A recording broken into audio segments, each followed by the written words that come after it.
flies. Doesn't time go fast? Time goes by quickly.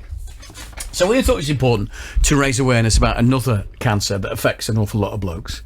The NHS in Lancashire and South Cumbria sees around 300 new cases of bladder cancer in our region each year. So who better? Professor Alison Birtle joins us in the studio this morning to highlight some of the signs and symptoms. If you want to give us a call, no question is too silly. No question is too daft. Alison's heard it all, hasn't she? Haven't you? You've heard it all and more. And particularly this morning when you described me as very good for men down below. Well, I nearly crashed the car. You are very good.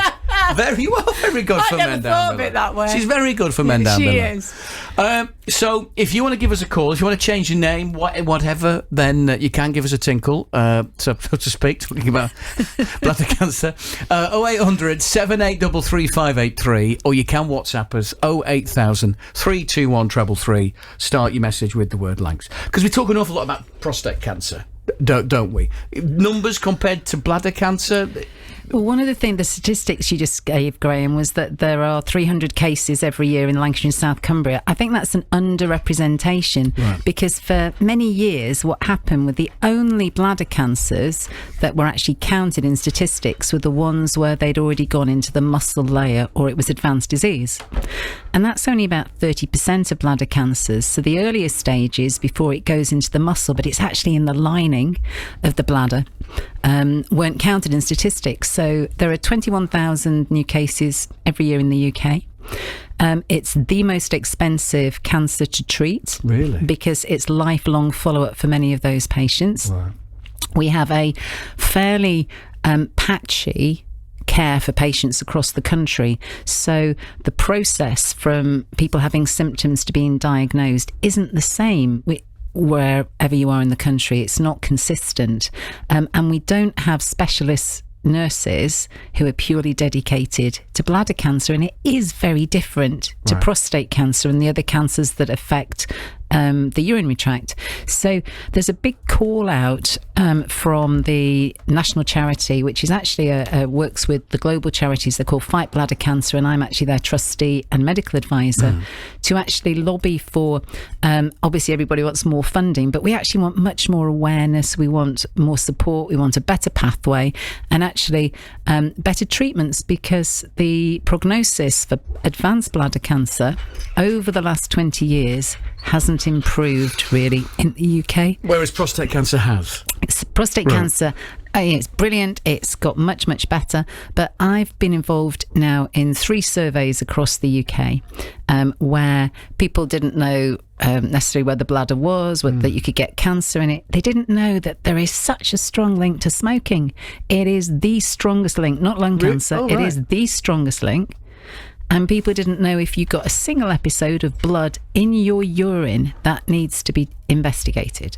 Okay, so what are the signs and symptoms? And I have no idea where my bladder is. Where is the bladder on my body now? Well, you will know. I'm going to stand up. Well, I'm going to point at your bladder. Where's my bladder? How much have you had to drink today? Have you had lots or not very much? I've had about 3 cups of coffee. Okay, so if you haven't been for a pee recently... I have not. No. So your bladder is probably, the top of it now is if you put your fingers just on your pubic bone, a bit lower, and in the middle, just above there. So the dome of your bladder's probably just above there now. So the bladder's like a balloon. So when it's full of urine, it's like a stretched out balloon, and when it empties, so when you pee and the urine comes out, then in the normal way, then the bladder collapses down, and then so it sort of hides just behind the pubic bone. So just where it sits is just above the prostate, and it's it's a pretty essential organ, because that's the storage organ for the urine that your kidneys produce, and you have a tube on either side from your kidneys. It's got a posh name, it's called the ureter,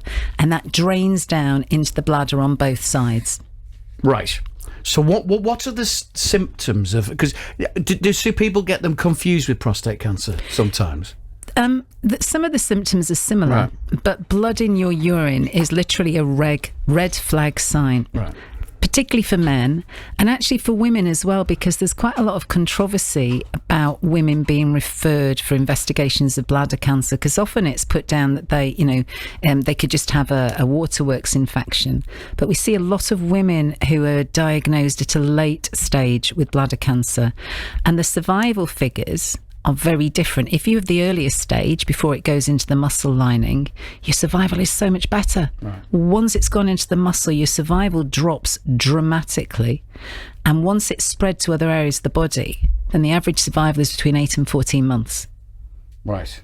So we really need to get people at the earliest stage. So blood in your urine, the usual things that people get are, we call it visible hematuria, but it's blood in your urine, single episode, increase going to the loo, pain on urine, significant pain on urination. Obviously, you need to make certain that there's, you haven't got a waterworks infection. So your first port of call would usually be your doctor. Yeah. And then again, with any cancer, it's unexpected weight loss. You're not using weight loss drugs, and you're not trying to lose weight, and feeling much more tired without any explanation to it. Pain that there's no particular cause behind it, that's in one particular area that doesn't settle down. So it's a fairly insidious cancer as well, and the problem is that people just don't know that you can. If you get a single episode of blood in your urine, that needs to be checked out. And for heaven's sake, please stop smoking.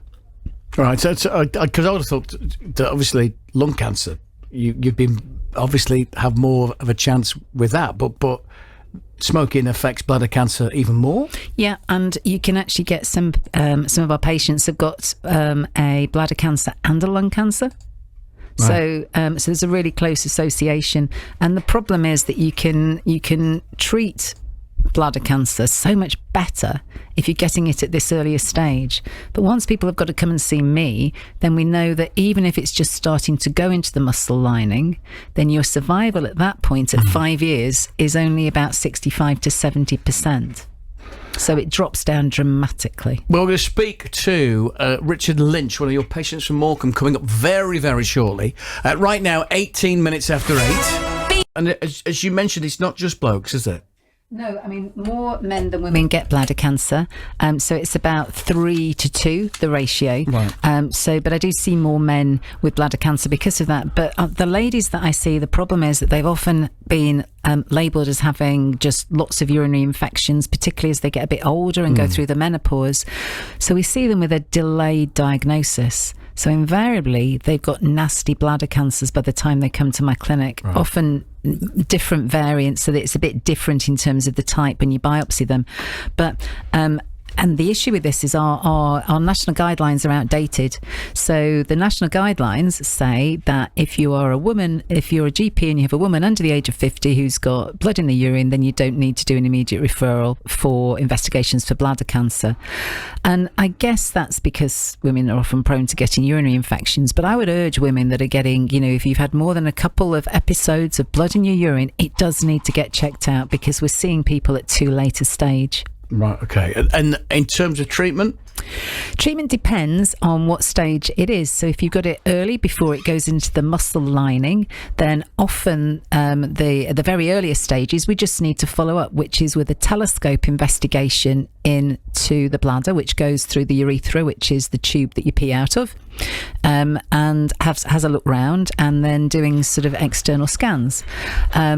If it's slightly more aggressive but still just in the lining, then we often give drug treatment into the bladder, which can either be a type of chemotherapy, or it can be something called BCG, which is actually a version of the thing that we all had when we were at school to prevent us getting TB. Oh, yeah. But it's a sort of a modified version of it. And what happens is it sort of stimulates the lining cells in the bladder to sort of almost attack the cancer cells. Once it's gone into the muscle lining, then it's much more serious, and you then have a variety of different things depending on how well you are otherwise, what your kidney function's like. Sometimes we give chemotherapy, sometimes and then there's a choice usually for most patients, and it's important that patients hear about both options if they've got a well-functioning bladder, of either keeping their bladder and having radiotherapy with chemotherapy, or having an operation to remove it, which is called a cystectomy.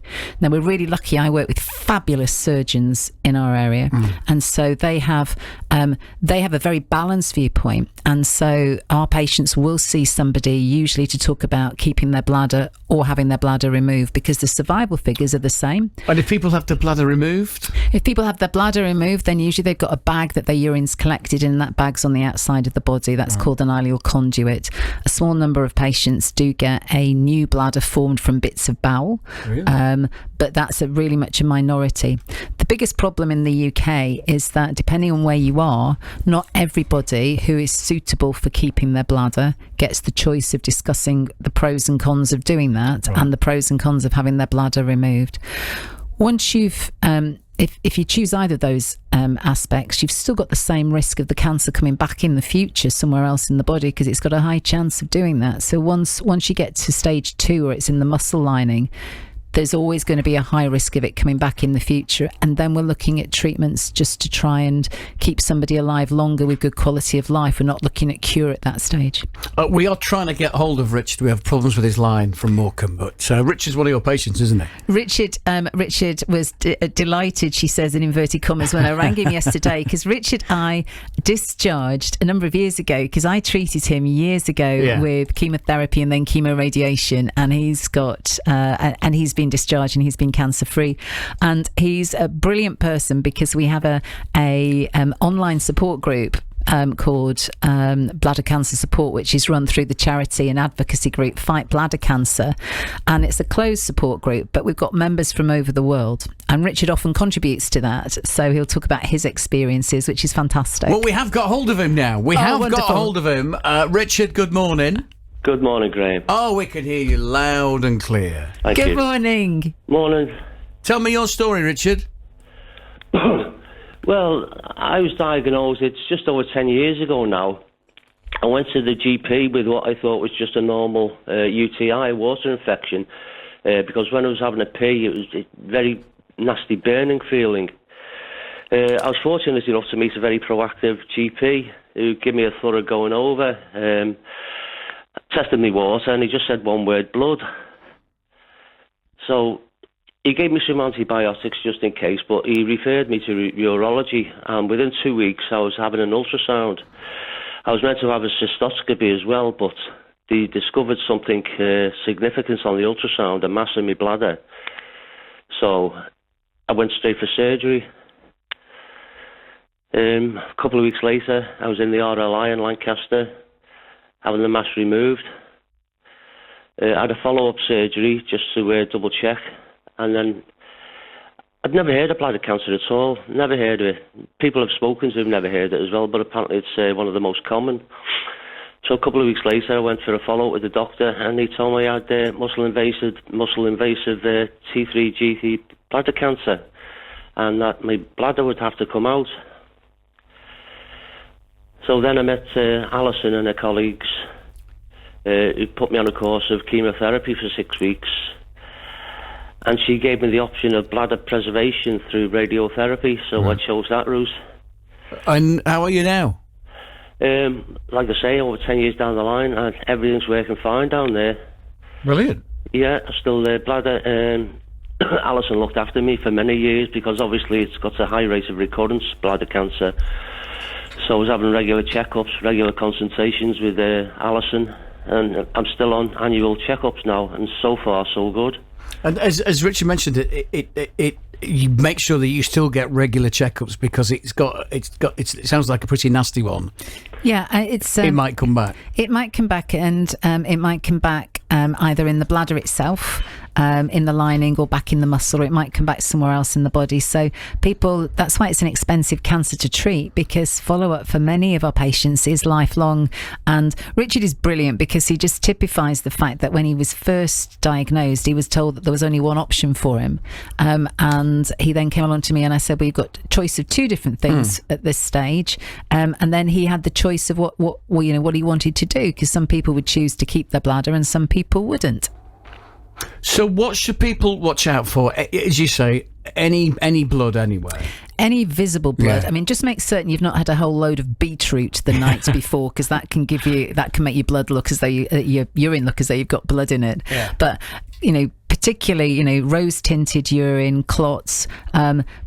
Urinary tract infection symptoms, so that's frequency, going to the loo more often, difficulty starting and stopping, pain when you pee. Those could just be a urinary infection, but it still needs treatment. And it could also be a type of cancer. So for any of those symptoms, we need to know about. Back pain, that's always very worrying, because it could mean that that's a bigger mass. It could be a sign of secondaries, so persistent back pain. And again, things like weight loss are the red flag signs for any cancer. Unexplained weight loss, we always say things like lumps, bumps, blood, unexplained weight loss. Those are red flag signs for any cancer. Richard, thank you for joining us this morning, and Professor Alison, thank you for joining us as well. It's always a joy. Thank you. Have a lovely day. Ever so much. Right now it's coming up to 8:30. This